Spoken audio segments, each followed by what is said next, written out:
Crazy चीज बोल दिया तूने, वाह। तुम एक डोनेटेड बॉडी पे काम कर रहे हो और उसका तुम मजाक कैसे बना सकते हो? और साम दाम दंड भेद का मतलब भी पता है? इट्स नॉट अबाउट औरत, इट्स अबाउट इंसानियत।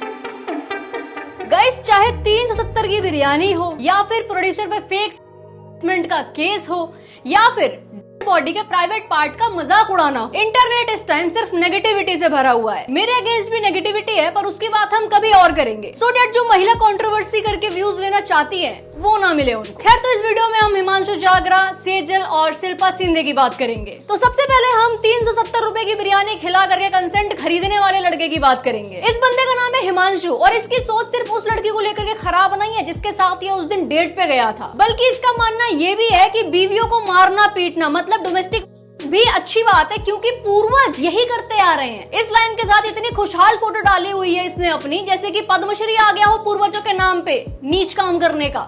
वो कहती क्या क्या खिलाओगे, मगर तू बता क्या खाएगी।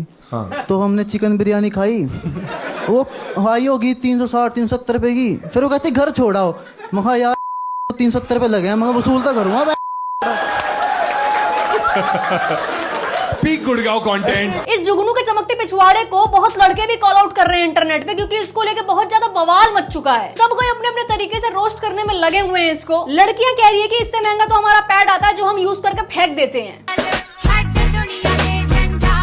फिर कोई कह रही है कि इतने का तो मेरा नेल्स भी नहीं होता, एक नाखून। कोई कह रही है कि इतने का कॉफी तो मैं मग में छोड़ के चली आती हूँ। और मैं कहना चाहती हूँ कि सुअर, कल को किसी अंकल ने तेरी मम्मी की मदद कर दी तो तेरे अकॉर्डिंग वो अंकल भी डिजर्व करते हैं तेरी मम्मी से बदले में कुछ।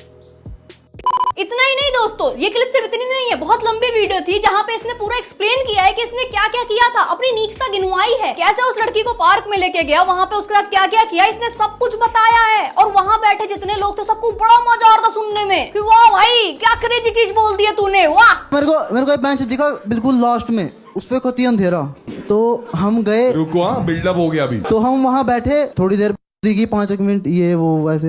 हाँ। फिर मैंने, जैसे मेरा भाई है ना, ये ऐसे रुकता। और इसकी नीच बातें सुन करके प्रणीत कहता है कि peak Gurgaon content. Peak Gurgaon content जी नहीं, ये है peak content, peak mindset content. और ऐसे लड़के केवल गुड़गांव में ही नहीं हर जगह उपलब्ध होते हैं, जैसे कि इनके शो में थे सारे के सारे। ऐसी चीजें जब इंटरनेट पे वायरल हो जाती है, फिर लड़के आके कहते हैं कि नॉट ऑल मेन, जो कि मैं भी मानती हूँ कि हर लड़का बुरा नहीं होता, पर क्या लड़के जो उस कमरे में थे या फिर जो इस मेंटालिटी को सपोर्ट कर रहे हैं, वो ऐसे घर में ऐसे बुद्धि विचार के लड़के के साथ अपने परिवार खानदान की लड़की की शादी करवा देंगे?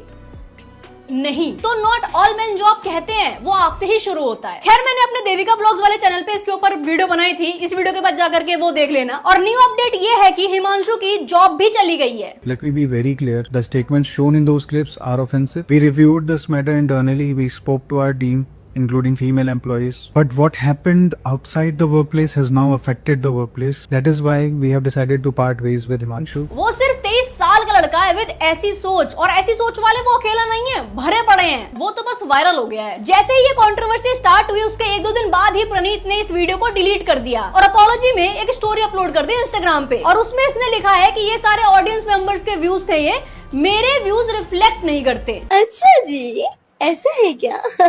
जो तुम ये ठहाके मार मार के हंस रहे थे, देख करके तो बिल्कुल भी नहीं लग रहा कि तुम्हारे व्यूज नहीं थे ये। और इनका कहना ये भी था कि इनको समझ में नहीं आया था कि कैसे रिएक्ट करें। चलो बेनिफिट ऑफ डाउट दे देते हैं कि एकदम से इंसान को नहीं समझ में आता जब वो स्टेज पे होता है कि कैसे रिएक्ट करें, क्या बोलें। और कम से कम 10-15 मिनट तक ये बातें चली होंगी। आपको 10-15 मिनट में भी समझ में नहीं आया? 15 मिनट तक आप नम पड़े हुए थे, और इतने ज्यादा नम थे ये कि उस बंदे की स्टोरी सुनाने के बाद उसको प्राइज मनी भी दे दिया, करीब 5000। वाह रे गोबर बुद्धि, वाह। और भाई तुम आयरनी देखो, सब कुछ ऑडियंस पे डाल दिया कि भाई मेरे व्यूज नहीं थे, ये तो इनके व्यूज थे। अच्छा दीदी, इसके सच में अपने कोई व्यूज नहीं है, इसका पूरा करियर दूसरे के व्यूज पे चल रहा है। जैसे क्राउड वर्क में और होता क्या है, ऑडियंस में से कोई बंदा कुछ बोल देता है, फिर प्रणीत और हर्ष जैसे सो कॉल्ड कॉमेडियन उस पर टिप्पणी कर देते हैं, जैसे कि घर के ताऊ। बस बोल तो तू सही रहा है, क्योंकि इससे ज्यादा हंसी तो सुनील पाल की कॉमेडी में आ जाती है, और ये खुद को कॉमेडियन कहते हैं। बिग बॉस से इसको बस हाइप मिल गई और कुछ नहीं। और तुम देखो सारे गोबर बुद्धि के लोग इसके शो में क्यों आ रहे हैं, जैसे कि ये लड़की। फिर ऊपर एब्डोमेन काटा, फिर स्कल काटा, और फिर लास्ट में जो भी है रिप्रोडक्टिव तू ऑर्गन्स। पक्का डॉक्टर है या कसाई है? और ऐसे कोई जोक वो भी मारते तभी या एकदम सीरियस रहते सब लोग? whatever जो भी साइज वगैरह जो क्या बेचारे चाचा ने नोबेल कॉज के लिए अपनी बॉडी डोनेट की है और बच्चे लोग रहे हैं, भाई चाचा का छोटा है यार। अब लोग इसको भी ऐसे बोल रहे हैं कि एज अ डॉक्टर तुम एक डोनेटेड बॉडी पे काम कर रहे हो और उसका तुम मजाक कैसे बना सकते हो? एक तो अगला रहा नहीं इस दुनिया में, ऊपर से उसने अपनी बॉडी रिसर्च के लिए डोनेट करी है और आप उस पे हंस रहे हैं। किसी ने अपनी बॉडी तुम्हारे ही भले के लिए ताकि तुम अच्छे से पढ़ पाओ डोनेट करी है और तुम उसके ही रिप्रोडक्टिव ऑर्गन का मजाक बना रहे हो। वेल ये वीडियो करीब 3 महीने पुराना है, लोगों ने तब तो इसको इग्नोर कर दिया कि हो क्यूट लड़की है, प्यारी है, कुछ भी बोल दे क्या फर्क पड़ता है। अब लड़के पे बात आ गई तो डिफेंड करने के लिए रिसर्फेस कर रहे हैं कि देखो इसने भी तो गंदा बोला। तो ऐसे लोगों को मैं एक बात बोलना चाहती हूँ, कितनी घटिया सोच है इस समाज की, ये समाज का रिफ्लेक्शन है। एक लड़का जो मेंटालिटी रखता है और एक लड़की जो बॉडी के प्राइवेट पार्ट्स का मजाक बनाती है, उसको लोग कंपेयर कर रहे हैं। Are you guys okay? ये दोनों मूर्ख लोग गलत है अपनी अपनी जगह बहुत ज्यादा, लेकिन पता है इनसे ज्यादा मूर्ख कौन है? जो इन दोनों को कंपेयर कर रहे हैं। आप लोग सामने वाले की मेंटालिटी पे बोल रहे हैं पर खुद की घटिया मेंटालिटी नहीं देख पा रहे हैं। दुख की बात पता है क्या है कि ये लोग ऐसा इसलिए नहीं बोल रहे ताकि लड़की को सजा मिले या फिर वो गिल्टी फील करे, बल्कि ये लोग लड़के के प्रति डिफेंसिव होके बोल रहे हैं। इट्स लाइक कि एक जगह क्राइम हुआ है, एक कहीं और जगह क्राइम हुआ है, दोनों को आप कंपेयर करके आपस में ही खुद कह दे रहे हो कि केस रफा दफा। ये ऐसा थोड़ी ना होता यार। By the way recently Sejal ने अपॉलॉजी वीडियो भी अपलोड करी है। जो 3 महीने पहले मैंने शो किया था उसका एक part of the clip viral हो रहा है अभी, whatever जो भी जिसमें मैंने एक चीज बोली थी, I just want to come here and say that I'm very sorry that thing happened. I said the very wrong thing. I'm so sorry about that. मैंने ऐसे कभी इंटेंशनली नहीं सोचा था कि मैं वो चीज बोलूंगी। इस वीडियो में इसने माफी मांगी है कि ऐसा नहीं बोलना चाहिए था, दोबारा ऐसा नहीं होगा, which is nice, but it doesn't change the fact कि ऑनलाइन आकर के किसी सेंसिटिव टॉपिक का मजाक नहीं उड़ाना चाहिए। By the way it's funny कि उस वीडियो के माध्यम से जब तक इनको फेम व्यूज सब मिलता रहा तब तक इनको नहीं पता लगा कि इन्होंने गलत बोला है, नहीं बोलना चाहिए था। पर जैसे ही लोगों ने कॉल आउट किया इन्हें तुरंत महसूस हो गया कि इन्होंने गलत बोला है। 3 महीने तक इनको महसूस ही नहीं हुआ था। एनीवेज, जो कोई भी गलत कर रहा है वेदर इट्स लड़का और लड़की, सजा तो उसी की होनी चाहिए ना यार। एक केस को देख करके आप दूसरे केस से उसको कंपेयर करो, ये तो ठीक नहीं है ना।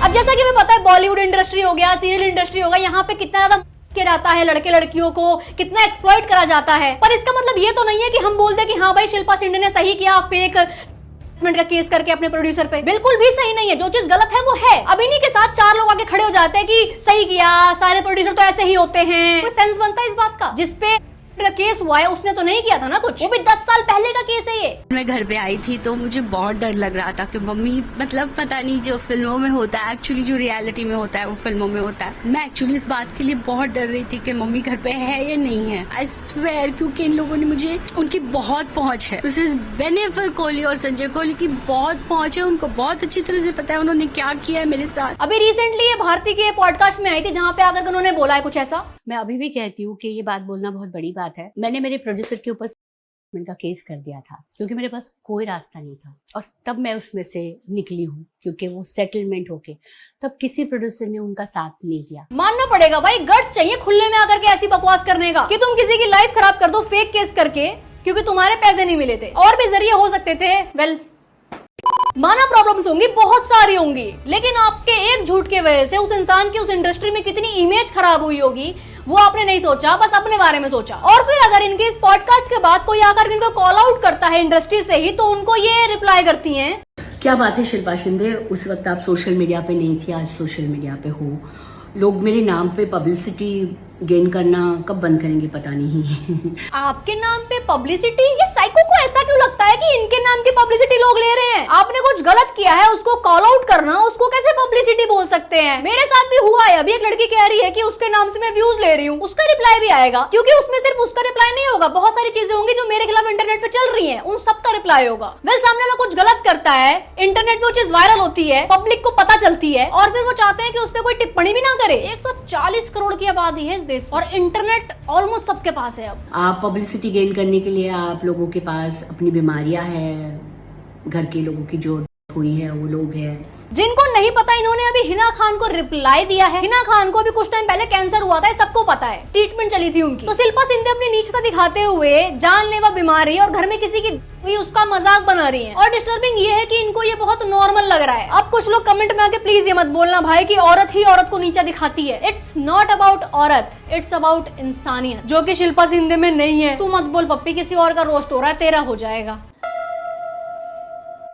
गड़े हुए मुर्दे मत उखाड़िए, क्योंकि गड़े हुए मुर्दे उखाड़ोगे तो मैं जिंदा हूँ। मैं आज, अगर मैं उस वक्त भी प्रूफ के साथ मैंने कहा था भगवान जो आज दुनिया में नहीं है उनकी आत्मा को शांति दे, लेकिन फिर मैं ऐसे प्रूफ दूंगी, क्योंकि मैं जिंदा हूँ, मैं ऐसे प्रूफ दूंगी कि आप ना चाहकर भी उस इंसान से आपको नफरत हो जाएगी। भगवान बस इतना कॉन्फिडेंस दे दे मुझे, ये प्रूफ देने की बातें कर रही हैं। वही प्रूफ ना भाभी जी जो आपने फेक केस के टाइम दिया था। ओह सॉरी, बुरा लग गया होगा, पर आपके प्रूफ की क्रेडिबिलिटी एक्सपायर हो चुकी है। लेकिन वो मैंने क्यों किया? साम दाम दंड भेद पढ़िए अगर आपने नहीं पढ़ा हो तो, महाभारत देखिए अगर आपने नहीं देखी होगी तो। आपके झूठ और महाभारत का क्या कनेक्शन है भाई? महाभारत में थोड़ी बोला है कि झूठ बोल के काम करो। और साम दाम दंड भेद का मतलब भी पता है? साम का मतलब समझना, दाम का मतलब पैसे देके मनाना, दंड का मतलब सामने वाले को पनिश करके समझाना, और भेद का मतलब डिवाइड करके अपना काम निकलवाना। इसमें झूठ बोलने का क्या है? इतनी नॉन सेंसिबल बातें मैंने दीपक कलाल के बाद शिल्पा शिंदे को करते देखा है। एट द एंड गाइस, मैं बस यही बोलना चाहूंगी, मैन